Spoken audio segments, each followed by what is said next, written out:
Hey, this is Logan at Central Kentucky Motorsports. Today I want to do a how-to video for a youth ATV. I want to go over how to operate the machine, some of the functional components, and then a few things to watch out for servicing and maintaining the machine moving forward. Today I have a Kayo Bull 125 here. This is in the over 10 category as far as the age of kids to ride it.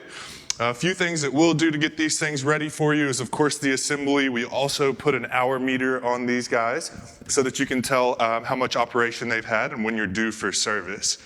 Just from the top, I want to go over some of the controls, and then we'll show you what that looks like up close. We have the key ignition to turn the machine on, to energize the machine, to get it ready to start. It's right in the middle of your handlebars. On each side of your handlebars are some controls. On the right-hand side is going to be your front brakes. On the left-hand side is your rear brakes. And then all of your electronic components are on the left-hand side here. We have the push-button start. We have the lights controls. There's a dimmer for bright or low lights. And then you can turn them on, off, or run some parking lights as well. Your choke is on the left-hand side of this machine. So that's gonna be any of your cold start situations to get you going for the day. So I wanna go through a little bit of that setup. We'll get the machine started for you. First thing I'm gonna do when I address the machine is, of course, turn the keys on so that our ignition is on. This one has a gear indicator, so it's gonna show in for neutral, which is good. That's what we wanna be in when we start these machines. If it's cold, you wanna put your choke on. On the left-hand side of your handlebars is your choke. Pull it out for on, push it in for off. Once your choke is out and on, we're gonna hold the brake and push to start. Pretty soon, you should be able to turn that choke off. This is what we want. We want the machine to run on its own without choke. I'm gonna go ahead and kill it, which is what we've done. So that's how to start the machine. We'll go over a little bit of how to operate it as well. Once we have that machine on, we can turn it off with the keys, which is what I've been doing. You also have a red kill switch on here. If we toggle that kill switch, when it comes back to the middle, pay attention on this one, this is my biggest phone call. When it comes back to the middle, it's just like a bathroom outlet that's faulted out.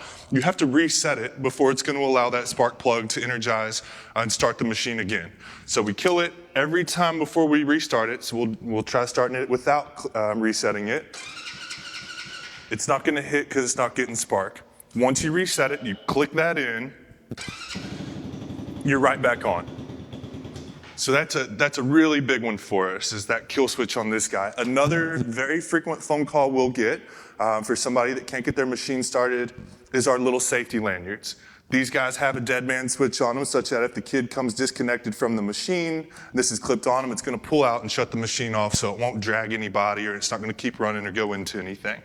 So those are two really big ones as for why your machine would not start. This is not plugged all the way back in, or if your kill switch has not been reset since you've used it to kill the machine.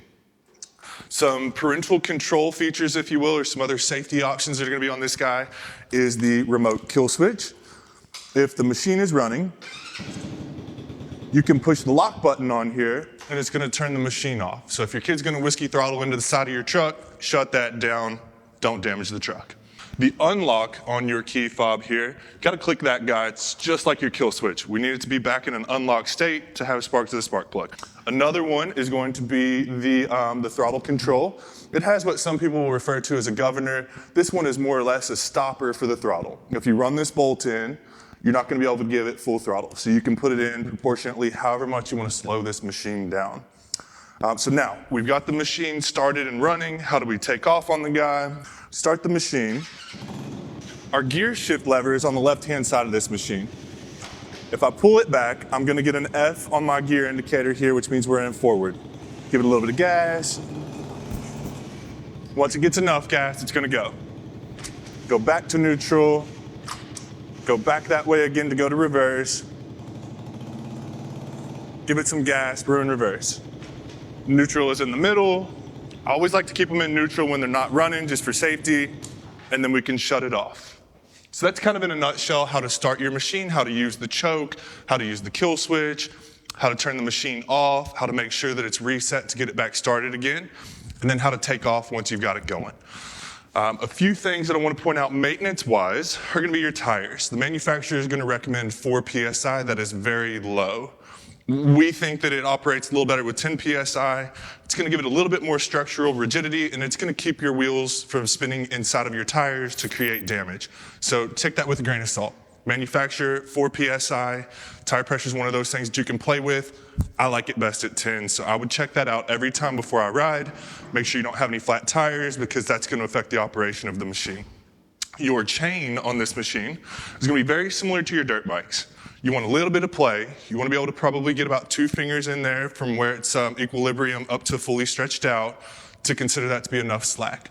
If it's too tight, it's going to damage your machine, damage your sprockets.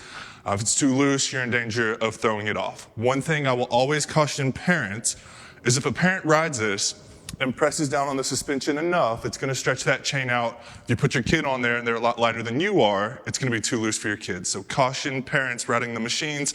That's one of the things that can happen if you're too big and you ride this machine, you put a small kid back on it. So if you bring it into here for maintenance, for the routine stuff, outside of just kind of addressing your tire pressure and your chain before every time you ride, we're gonna do your oil change. We're gonna check the valves on the machine, adjust those if need be. We're gonna check the chain. We're gonna check the critical bolts, your motor mount bolts, all of your carrier bolts on the rear end, your handlebar bolts. Anything that's gonna involve safety or a lot of vibration needs to be gone over. Full information, please contact our service department to figure out exactly what it is. We can get you on the schedule, get these things turned out pretty quickly. We wanna make sure we do the maintenance on these when it's due. First one is 5 hours of operation. Then after that, you'll have a little bit more operating time between each service. For more information, please get a hold of our service department for your service intervals. So our hope is that this video is going to get you going. If this is your first purchase of a youth ATV, or maybe you've already had one, but you've got some concerns or some things that you're not really used to, how to operate the machine. For more information, please do contact us. We would love to go over information on how to get your kids started, how to get them the gear, and how to get them out and riding. As far as where you can ride them for safety restrictions and all of that, always want to leave that up to the parents, leave that up to the governing bodies in your area to get you in the right places to ride those machines. We can get you some more info on that as well. We do have some really good resources and some really good riding areas around us. So thank you, and please call us if you have any questions. 859-888-0740. Thank you.